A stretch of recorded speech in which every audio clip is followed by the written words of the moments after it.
During the month of October back in 1967, there appeared to be several hundred sightings made by civilians and law enforcement across the United Kingdom. They described an object as looking like an unidentified flying cross in the sky. Over 50 years later, and these classified reports would be made available in the National Archives for Public Information, declassified after decades of the Ministry of Defence's campaign to further misinformation. Described as one of the strangest UFO sightings ever made, bordering on the theory of being a possible religious experience, is that of the well-recorded incident referred to by researchers into the alien awareness movement as the Devon Flying Cross UFO sighting. While officers Roger Wiley and Clifford Walcott were making their way back to the police station, they were diverted from their investigation when they spotted a series of floating lights in the sky. They seemed to group together and take on the shape of a cross. According to the two officers, the sighting took place on the 24th of October morning back in 1967. They've yet to find an adequate explanation for what they saw since then. The now retired officers recounted with the following statement surrounding the incident. "We were making our way back between Holsworthy and Hatherley when we saw this unusual bright white light in the sky. We both registered that we'd seen something. It was something we couldn't logically account for. It was something that I hadn't seen before, I haven't seen since, and something that nobody can explain exactly what it was." The two officers described the crafts as a bright object in the shape of a cross, hovering slightly above the height of the tree line, roughly 40 meters from where their car was parked. Unsure of what action would be most appropriate to take, the two officers began to pursue the lights, which began to pulsate for about 15 minutes while flying away from their car.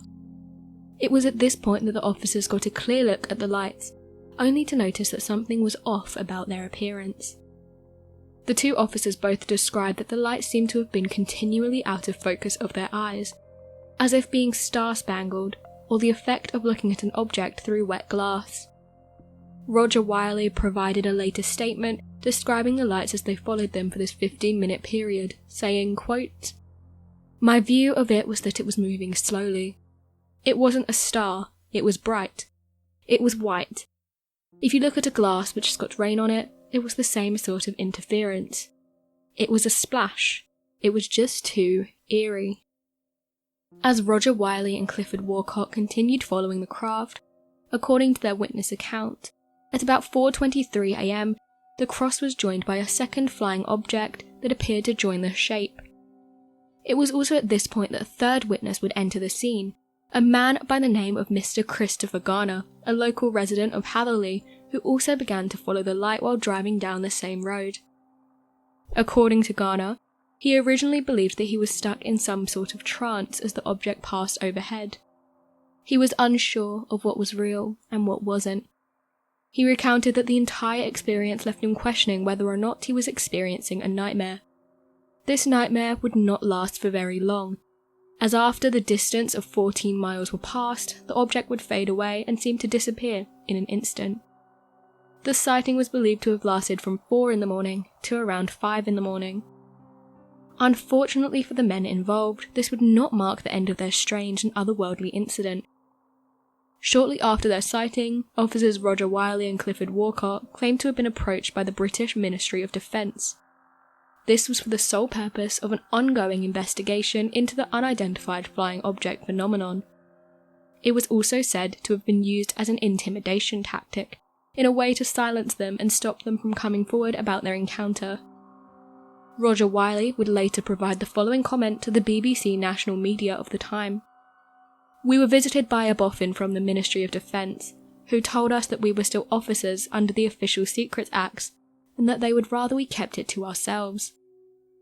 Fortunately for the extraterrestrial research community looking into this impossible to explain phenomenon, this approach from the British Ministry of Defence would do very little to dissuade the officers and motorist Christopher Garner.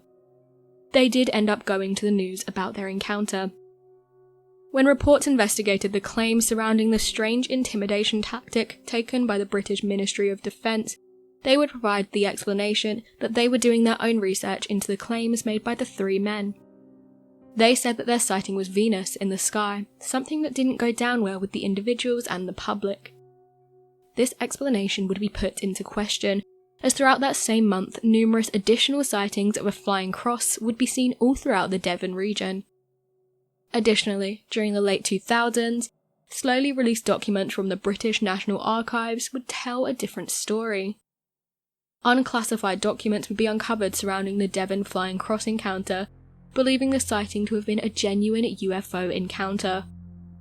Interestingly, this would not be the only sighting of a flying cross made by police officers during this period of time. In fact, less than 24 hours later, there would come a follow-up report, made on the 25th of October 1967.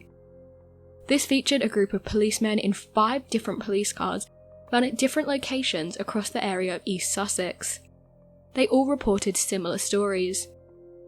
Again, the British Ministry of Defence would provide the explanation that the sighting of the Flying Cross were merely mistaken sightings of Venus in the night sky. The last known Flying Cross sighting made during that month would be made 24 hours after the East Sussex sighting, and 48 hours after the Devon Flying Cross encounter. It would later be referred to as the Dorset Coast Flying Cross encounter. Unfortunately for the eyewitness, no police officer will come forward to confirm the sighting themselves. However, a 54-year-old man by the name of Mr. Angus Brooks, a retired administrator for the British Overseas Airway Corporation, would detail the entire event that took place on the 26th. Mr. Angus Brooks said the following: "The shape of the craft prior to levelling out to hover position was of a central circular chamber, estimated 25 feet in diameter, 12 feet high, with a leading fuselage in the front and 3 separate together at the rear. Each of the 4 was 75 feet long, 7 foot high, 8 feet wide. On slowing to hover position, the 2 outer fuselages at the rear moved to the position at the side of the craft to form 4. There was no visible power units and no noise of applied power for reverse thrust, movement of fuselages, or for the hovering. On attaining hover, the craft rotated 90 degrees clockwise. Then it remained motionless, unaffected by the strong winds. From my position, the craft's construction was of a translucent material. The colour of the craft took on the colour of the sky above it and changed with the clouds passing over it.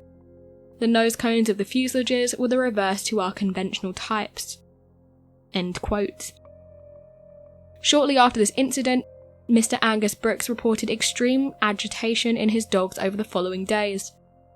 Less than 2 weeks later, one of his dogs would pass away while under supposedly good health.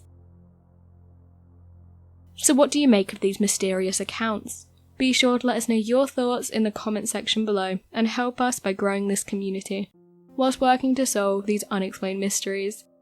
Thank you for watching, and don't forget to subscribe for more videos.